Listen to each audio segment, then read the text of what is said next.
दोस्तों, अगर आप भी कठिन परिस्थिति में कमजोर हो जाते हैं तो आपको यह कहानी अवश्य सुननी चाहिए, जो आपको किसी भी परिस्थिति में जीना सीखा देगी। इसलिए आपको यह कहानी जरूर सुननी चाहिए। एक बार गौतम बुद्ध एक वृक्ष के नीचे बैठकर अपनी साधना में लीन थे। वह कई दिनों से इस साधना को कर रहे थे। जिस जगह पर बुद्ध ध्यान कर रहे थे, उसी रास्ते से शिकारी कहीं जा रहा था। शिकारी ने महात्मा बुद्ध के बारे में काफी तारीफ सुनी थी, जैसे उनके स्वभाव के बारे में, उनके ज्ञान के बारे में। लेकिन यह सब सुनकर भी वह उनसे संतुष्ट नहीं था और उसे महात्मा बुद्ध पर विश्वास नहीं था। उसने जब महात्मा बुद्ध को साधना करते हुए देखा तो उसके मन में विचार आया कि क्यों न बुद्ध की परीक्षा ली जाए। इससे उनकी असलियत का पता लग ही जाएगा कि क्या सच में वह बहुत ज्ञानी है। शिकारी वहीं खड़े होकर सोचने लगा कि क्या किया जाए। तभी उसकी नजर एक पत्थर पर पड़ी तो उसके मन में तुरंत एक विचार आया और शिकारी ने पत्थर उठाकर साधना में लीन बुद्ध पर फेंक कर मारा। वह पत्थर बहुत जोर से बुद्ध को लगा था, लेकिन उन्होंने कोई प्रतिक्रिया नहीं दी। वह चुपचाप अपनी साधना में लीन ही थे। बुद्ध का मानना था कि शरीर को तकलीफ होती है, आत्मा को कभी नहीं। दोस्तों, उसी तरह शिकारी द्वारा फेंके गए पत्थर से उनके शरीर को तकलीफ हुई है, न कि आत्मा को, और बिना किसी प्रक्रिया के साधना में लगे रहे। शिकारी कुछ समय तक बुद्ध की तरफ देखता रहा और सोचता रहा कि अब महात्मा बुद्ध कुछ तो प्रतिक्रिया करेंगे। लेकिन महात्मा बुद्ध अपनी साधना में लीन थे। उन्होंने कोई प्रतिक्रिया नहीं की। कुछ देर बाद फिर शिकारी ने पत्थर से बुद्ध को मारा। पत्थर अब की बार महात्मा बुद्ध की आंखों के ऊपर लगा और उस जगह से बहुत तेज रक्त बहने लगा। महात्मा बुद्ध को महसूस हो गया था कि उनके शरीर से रक्त बह रहा है, लेकिन वह तब भी अपने ध्यान से नहीं उठे। यह देखकर वह शिकारी और क्रोधित हो गया। उसे समझ नहीं आ रहा था कि इतनी चोट के बाद भी वह कोई प्रतिक्रिया क्यों नहीं दे रहे हैं।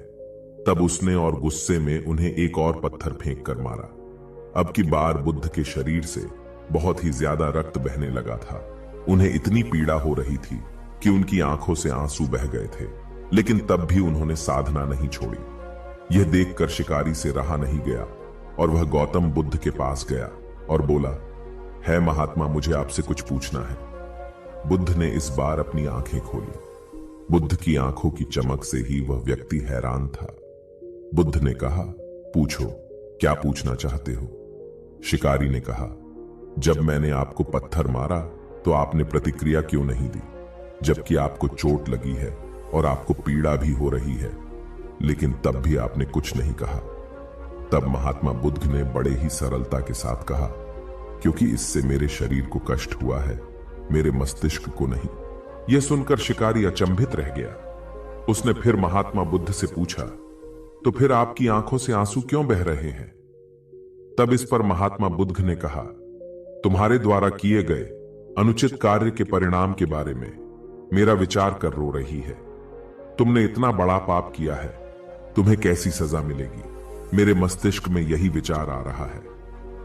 बुद्ध की बातों को सुनकर शिकारी एकदम हैरान हो गया और वह महात्मा बुद्ध के चरणों में गिर गया। शिकारी ने महात्मा बुद्ध से माफी मांगते हुए कहा कि महात्मा, मुझे क्षमा करें।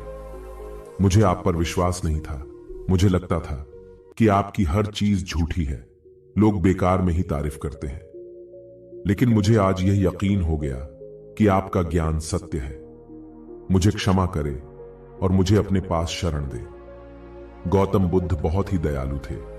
उन्होंने शिकारी से कुछ नहीं कहा और उसे क्षमा कर दिया। बुद्ध ने उसे अपना आशीर्वाद दे दिया।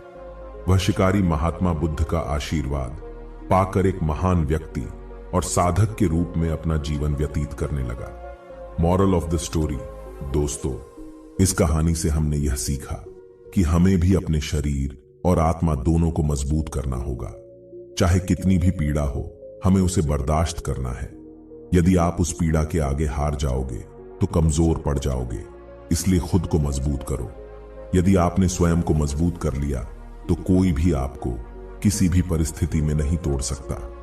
दोस्तों, आप हमें कमेंट करके जरूर बताएं कि आपको यह कहानी कैसी लगी। ऐसी ही कहानियों को पाने के लिए आप हमारे चैनल को सब्सक्राइब जरूर करें। सुनते रहिए। धन्यवाद।